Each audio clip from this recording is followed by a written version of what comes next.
Where are the damages for Americans? Exactly. I don't know how much time I have here, but I mean, for the love of God, where are the damages for Americans? Where do I even begin? Where do I even start?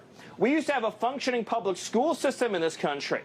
Then we had open borders. Now our schools are in chaos and disarray. We need hundreds of translators. Nobody's learning how to read or write.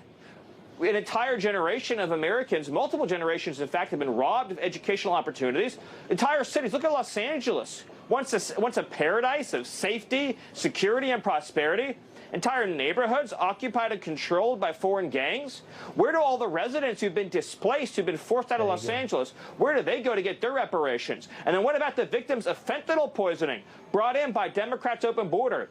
Hundreds of thousands of moms and dads whose kids are dead and buried in the ground. Where do they go to get their reparations from the government? And then all the women who have been raped, who've been beaten, who've been murdered, all the dads who've been shot dead and aren't home, all the police officers who've been slain by illegal aliens in ambush attacks in the line of duty. Where do any of these people go? Where do any of their families go to get reparations? Or the 500,000 children that Joe Biden trafficked across the southern border and put into the hands of unvetted so-called sponsors? Do you know how many stories I could tell you of children that were trafficked across the border and raped because of the policies of Joe Biden?